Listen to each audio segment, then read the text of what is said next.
दोस्तों, आज के इस जमाने में हम सभी सोशल मीडिया के किसी न किसी प्लेटफॉर्म से जुड़े हुए हैं और इन्हीं प्लेटफॉर्म के थ्रू हम सभी जाने अनजाने में उन लोगों से जुड़ जाते हैं जिन्हें हम जानते तक नहीं। पर क्या आपको इसका अंदाजा है कि ऐसे अनजान लोगों से दोस्ती करना या फिर उनसे बातें करना आपकी जिंदगी के लिए कितना खतरनाक हो सकता है? अगर नहीं तो आपको इस लड़की की कहानी जरूर सुननी चाहिए कि आखिर कैसे एक डेटिंग ऐप पर चैटिंग करते करते ये लड़की अपने कातिल से जा मिली। पर उससे पहले अगर आपको ऐसी रियल और इंटरेस्टिंग क्राइम स्टोरी सुनना पसंद है तो हमारे चैनल को सब्सक्राइब कर लें और सब्सक्राइब बटन के बगल में बनी घंटी को दबाना ना भूलें। तो चलिए कहानी शुरू करते हैं।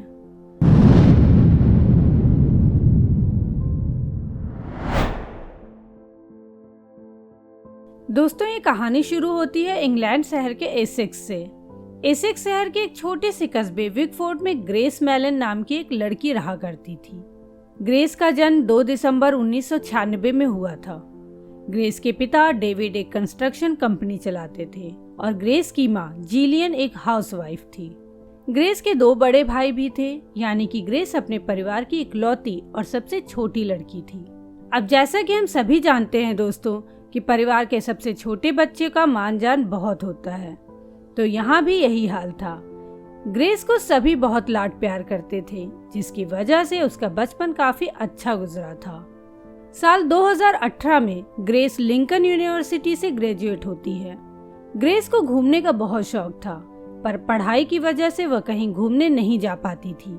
इसलिए उसने ग्रेजुएशन के दौरान पार्ट टाइम जॉब करना शुरू कर दिया ताकि ग्रेजुएशन के बाद वो वर्ल्ड टूर का अपना सपना पूरा कर सके।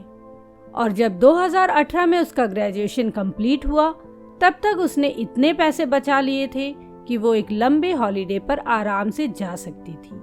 और फिर उसने किया भी कुछ ऐसा ही, पर उसे ये नहीं पता था कि उसका ये वर्ल्ड टूर का प्लान उसके लिए मौत का प्लान बन जाएगा। खैर, होने को कौन ही टाल सकता था। ग्रेस ने ग्रेजुएशन कंप्लीट करने के बाद अपनी आगे की पढ़ाई से 1 साल का ब्रेक ले लिया और अपने वर्ल्ड टूर पर निकलने की प्लानिंग करने लगी। उसने अपने टूर की शुरुआत की साउथ अमेरिका के पेरू शहर से और वहां 6 हफ्ते बिताने के बाद 20 नवंबर को वो न्यूजीलैंड आ गई। न्यूजीलैंड के अलग अलग शहरों में घूमते हुए वो 30 नवंबर को ऑकलैंड शहर आ पहुंची। दोस्तों, आपकी जानकारी के लिए बता दूं, ऑकलैंड न्यूजीलैंड का सबसे बड़ा शहर माना जाता है और न्यूजीलैंड की पूरी जनसंख्या का 3/4 हिस्सा इसी ऑकलैंड शहर में ही रहता है। खैर, 30 नवंबर को जब ग्रेस ऑकलैंड पहुंची तब उसके वर्ल्ड टूर का सफर बहुत अच्छा गुजर रहा था। वो डेली नए नए लोगों से मिलती, नए नए जगहों को एक्सप्लोर करती और इन सभी मोमेंट को कैप्चर करके उन्हें डेली अपने सोशल मीडिया अकाउंट्स पर शेयर करती। और डेली शाम को होटल पहुंचने के बाद वो अपने घर वालों से कॉल पर जरूर बात करती। और 30 नवंबर की शाम को जब वो ऑकलैंड पहुंची तब भी उसने यही सब काम किया। पर इसके बाद जो उसने किया उससे उसके वर्ल्ड टूर का सफर बीच में ही टूट गया। 30 नवंबर की वो शाम उसकी जिंदगी की आखिरी शाम बन गई। 30 नवंबर की शाम घर वालों से बात करने के बाद ग्रेस टिंडर नाम के एक डेटिंग ऐप पर एक लड़के से चैट करना शुरू कर देती है। जिस लड़के से ग्रेस बात कर रही थी उसका नाम जेसी शेन कैम्सन था और वो ऑकलैंड शहर का ही रहने वाला था। एक्चुअली दोस्तों, 2 दिसंबर को ग्रेस का बर्थडे था और अपनी टूर की वजह से वो अपने बर्थडे पर अकेली थी, जिसकी वजह से जेसी के साथ थोड़ी बहुत चैट के बाद ही ग्रेस उससे मिलने के लिए रेडी हो गई। अगले दिन यानी कि 1 दिसंबर की शाम 6 बजे ये दोनों सिटी सेंटर नाम की एक जगह पर मिलते हैं। दोनों एक दूसरे को हग भी करते हैं, जैसा कि आप वीडियो में देख सकते हैं। इसके बाद दोनों Andy's burger bar for cocktails में जाते हैं। यहाँ 1-2 ड्रिंक के बाद जेसी ग्रेस को एक दूसरे बार में ले जाता है, जिसका नाम था मैक्सिकन कैफे फॉर कॉकटेल्स। दोस्तों, ये वही बार था जिसका जिक्र जेसी ने चैट में भी किया था। खैर, यहाँ भी कुछ ड्रिंक के बाद जेसी ग्रेस को फिर से एक तीसरे बार में ले जाता है। इस वक्त तक ग्रेस काफी नशे में हो चुकी थी, पर जेसी की बातों का जादू ग्रेस पर कुछ इस कदर चढ़ चुका था कि वो आज की रात जेसी से दूर नहीं जाना चाहती थी। दरअसल दोस्तों, ग्रेस को लग रहा था कि जेसी एक जेंटलमैन टाइप का इंसान है, क्योंकि जेसी ने उसे बताया था कि वो एक ऑयल कंपनी में काम करता है और कुछ ही दिनों में वो इंग्लैंड शिफ्ट होने वाला है। ये सब सुनकर ग्रेस को लगा कि शायद जेसी के साथ वो अपना रिलेशनशिप आगे बढ़ा सकती है और वो जल्द ही इंग्लैंड शिफ्ट होने वाला है, तो इससे उसके रिलेशनशिप में कोई प्रॉब्लम भी नहीं आएगी। उसने ये सब बातें उसी टाइम अपनी एक फ्रेंड को मैसेज करके बताया जिस वक्त जेसी ड्रिंक के दौरान बाथरूम गया हुआ था। पर क्या जेसी ने ग्रेस को जो कुछ भी बताया था वो सब सच था? तो इसका जवाब है नहीं। एक्चुअली दोस्तों, जेसी ने अपने बारे में ग्रेस को जो कुछ भी बताया था वो सब एक मनगढ़ंत कहानी थी। सच्चाई तो ये थी कि जेसी एक बेहद ही झूठा और मक्कार किस्म का इंसान था। वो तो जिस कंपनी में काम करता था वहां से भी उसे कुछ दिन पहले ही निकाल दिया गया था और कंपनी से निकाले जाने का कारण उसका झूठ था जो वो आए दिन बोलता रहता था। यहाँ तक कि उसके रूममेट ने भी उसे अपने फ्लैट से बाहर निकाल दिया क्योंकि जेसी ने उससे भी झूठ बोला था।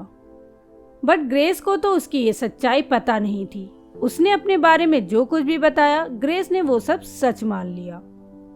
खैर, रात करीब 9:30 बजे दोनों उस बार से निकलते हैं और जेसी जिस होटल में रुका हुआ था वहां दोनों पहुंचते हैं। सीसीटीवी फुटेज को देखकर ये साफ लग रहा था कि ग्रेस को जेसी पर कितना भरोसा हो गया था, या कह सकते हैं कि उसे जेसी कितना पसंद आ गया था।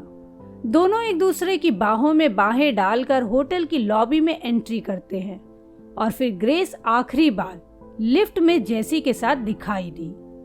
आखिरी बार मैं इसलिए बोल रही हूँ क्योंकि इसके बाद ग्रेस इस होटल से जिंदा बाहर जाते हुए कभी नहीं दिखाई दी। अब होटल के उस रूम में ग्रेस के साथ क्या हुआ वो आगे हम इस कहानी में आपको बताएंगे। पर आपको कहानी थोड़ी सी भी इंटरेस्टिंग लगी हो तो प्लीज वीडियो को लाइक जरूर कर दीजिएगा। तो चलिए कहानी में आगे बढ़ते हैं। तो जैसा कि मैंने कहानी के शुरू में ही आपको बताया था कि ग्रेस का जन्म 2 दिसंबर को हुआ था, तो उस रात के बाद की अगली सुबह दिसंबर की 2 तारीख थी और उस दिन ग्रेस का बर्थडे होने के कारण उसके घर वाले और दोस्त उसे लगातार मैसेज भेज रहे थे और उनका कोई भी मैसेज ग्रेस के फोन पर रिसीव नहीं हो रहा था। घर वालों ने जब ग्रेस के फोन पर कॉल किया तब उसका फोन स्विच ऑफ बता रहा था और इससे ग्रेस के माता पिता को उसकी चिंता होने लगी। जब शाम तक भी ग्रेस का फोन नहीं लगा तब ग्रेस के माता पिता उसके दोस्तों से उसके बारे में पूछताछ करना शुरू करते हैं।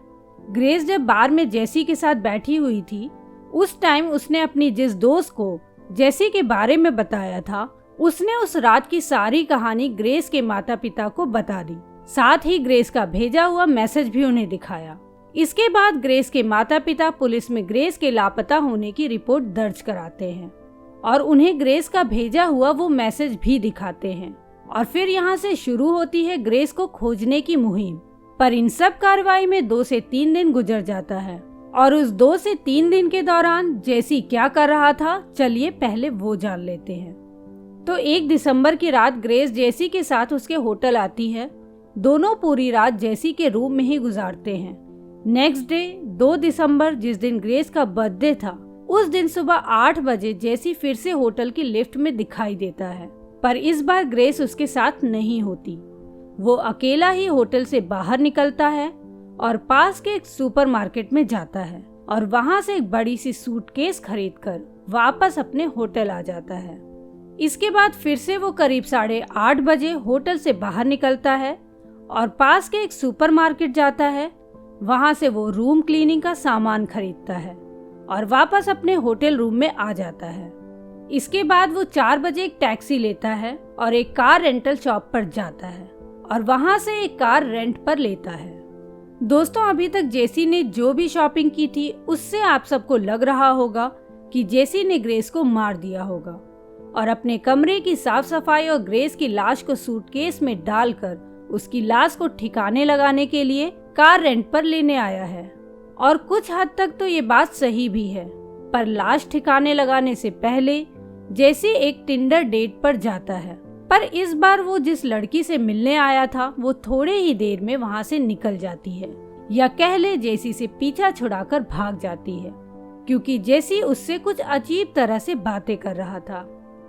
इसके बाद जेसी वापस होटल आता है और फिर रात करीब 9:30 बजे वो बड़े से सूटकेस को लेकर अपने रूम से बाहर निकलता है और उस सूटकेस को अपनी रेंटेड कार में रखकर वहां से निकल जाता है। अब जैसे ही ग्रेस की लाश लेकर होटल से निकला तो था उसे कहीं दूर दफनाने के लिए, पर उसकी सारी प्लानिंग में एक चूक हो गई। किसी भी लाश को दफनाने से पहले एक गड्ढा खोदना पड़ता है और जैसी ने गड्ढा खोदने का फावड़ा अभी तक नहीं खरीदा था। तो फिर अगले दिन सुबह करीब 7 बजे वो एक शॉप पर जाता है और वहां से एक फावड़ा खरीदता है और फिर लाश को ठिकाने लगाने निकल जाता है। लाश को ठिकाने लगाने से 2 से ढाई घंटे के बाद सुबह करीब 9:30 बजे जैसे एक कार वॉशिंग एरिया में दिखाई देता है, जहां वो अपनी रेंटेड कार धुल रहा था। अपने होटल रूम को साफ करने से लेकर गाड़ी की धुलाई तक जैसी को लग रहा था कि उसने सब कुछ बड़े ही सफाई से कर लिया है और अब वो पकड़ा नहीं जाएगा, या फिर पकड़ा भी गया तो कोई सबूत नहीं मिलेगा। पर उसे ये नहीं समझ में आया कि जो कुछ भी वो कर रहा है वो सब किसी न किसी सीसीटीवी कैमरे में रिकॉर्ड हो रहा है।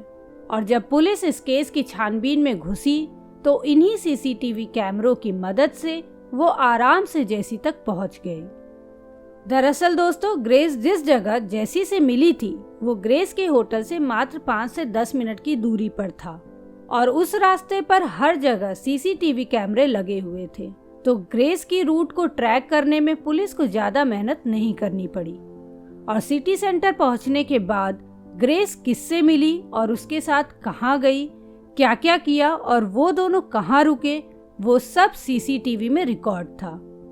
6 दिसंबर 2018 यानी कि 4 दिन बाद पुलिस जेसी को खोजते हुए होटल तक आ पहुंची। होटल में पूछताछ के दौरान पुलिस वालों को पता चला कि जेसी अभी कहीं बाहर गया हुआ है। इससे पहले कि पुलिस वाले वहां से मायूस होकर वहां से लौटते कि उसी वक्त जेसी वहां आ गया और पुलिस वालों को देखकर वो वहां से भागने लगा, पर पुलिस ने उसे पकड़ लिया। अब जैसा कि सभी कातिल पकड़े जाने के बाद खुद को बेगुनाह बताते हैं, बिल्कुल वैसा ही जेसी भी पुलिस वालों के सामने खुद को ऐसा ही दिखा रहा था कि जैसे उसने कुछ किया ही ना हो। पर पुलिस की एक टीम छानबीन करने के लिए जेसी के होटल रूम में जाती है तो उन्हें वहां जेसी के खिलाफ कुछ ऐसा मिल जाता है जिससे कि पुलिस वालों का शक जेसी पर और गहरा हो जाता है। असल में दोस्तों, रूम में लगी जिस कालीन को जेसी ने क्लीनर से साफ किया था उस पर ल्यूमिनॉल नाम के केमिकल को डालते ही जूतों के निशान से लेकर खून के दाग तक सब कुछ साफ साफ दिखाई देने लगा। अब पुलिस एक बार फिर से जेसी से पूछताछ करती है और थोड़े बहुत सवाल जवाब के बाद जेसी के सारे झूठ पकड़े जाने लगे। तब जेसी ने पुलिस वालों को एक नई कहानी सुनाई। उसने बताया कि ग्रेस उसके साथ उसके रूम में आई तो थी, पर उसने ग्रेस का कत्ल नहीं किया। वो दोनों बहुत नशे में थे और रूम में आने के बाद ग्रेस उसे सेक्स के लिए उकसाने लगी और फिर जैसा ग्रेस चाहती थी उसने बिल्कुल वैसा ही किया। इसके बाद वो नहाने के लिए बाथरूम में चला गया और वहीं नशे के कारण सो गया। सुबह जब उसकी नींद खुली तो उसने देखा कि ग्रेस मर चुकी है और फिर जो कुछ उसने किया वो सब पुलिस से बचने के लिए किया। अब रूम में क्या हुआ उसका सच तो सिर्फ और सिर्फ जेसी और ग्रेस को ही पता था। अब ग्रेस तो मर चुकी थी और जेसी की बातों पर कितना भरोसा करना चाहिए उसे आप जेसी की कहानी से समझ सकते हैं। असल में दोस्तों, जेसी का बचपन बहुत दुखों भरा था। बचपन में ही उसके माँ बाप का तलाक हो गया था और 20 साल की उम्र में उसे उसके घर वालों ने भी घर से निकाल दिया था, क्योंकि वो आए दिन चोरियां करता और सबसे झूठ बोलता रहता था। घर से निकाले जाने के बाद उसकी ये आदतें और बढ़ गई। लड़कीबाजी और नशा करना उसका शौक बन गया था और लड़कियों को फंसाने के लिए वो हर रोज नए नए तरीके के झूठ बोलता था। कभी कहता था कि वो किसी फेमस फुटबॉलर का भाई है तो कभी किसी बड़ी कंपनी का एम्प्लॉय बताता था। यहाँ तक कि लड़कियों के साथ मारपीट भी करता था। इसी वजह से उसके रूममेट भी उसे अपने घर से निकाल देते थे। अब आप खुद ही समझदार हैं कि ऐसे इंसान की बातों पर कितना भरोसा किया जा सकता है। खैर, जेसी से पूछताछ के जरिए पुलिस वहां तक पहुंच गई जहां उसने ग्रेस की डेड बॉडी को दफनाया था। इसके बाद पुलिस पूरा केस बनाकर जेसी को कोर्ट में हाजिर करती है और करीब 2 साल की सुनवाई के बाद कोर्ट ने उसे 17 साल की सजा सुनाई, वो भी बिना जमानत के। जेसी ने कई बार जमानत के लिए सुप्रीम कोर्ट का दरवाजा भी खटखटाया, पर उसे वहां से भी कोई राहत नहीं मिली। दोस्तों, आज भी जेसी जेल में अपने गुनाहों की सजा काट रहा है, पर आज तक किसी को भी ये नहीं पता चला कि आखिर 1 दिसंबर की उस रात को ग्रेस के साथ क्या हुआ था। आखिर क्यों और कैसे जेसी ने उसकी जान ली। जेसी से कई बार पुलिस और स्थानीय पत्रकारों ने उससे उस रात की सच्चाई के बारे में पूछा, पर जैसे कि उसकी आदत है हमेशा झूठ बोलने की, वो आज भी हर बार नई नई झूठी कहानी बनाकर लोगों को सुनाता है। अब उस रात जेसी ने ग्रेस के साथ क्या किया, ये सच्चाई सिर्फ और सिर्फ जेसी को ही पता है, पर कभी वो इस सच्चाई को किसी को भी बता पाएगा, ऐसा मुझे नहीं लगता। खैर, ये कहानी यहीं समाप्त करते हैं दोस्तों। अगर आप ऐसी क्राइम थ्रिलर स्टोरीज को सुनना पसंद करते हैं तो हमारे चैनल को सब्सक्राइब जरूर कर लें और जाने से पहले वीडियो को लाइक करना ना भूलें। तो फिर मिलते हैं दोस्तों एक नई वीडियो में एक नई कहानी के साथ। तब तक के लिए बाय बाय, टेक केयर।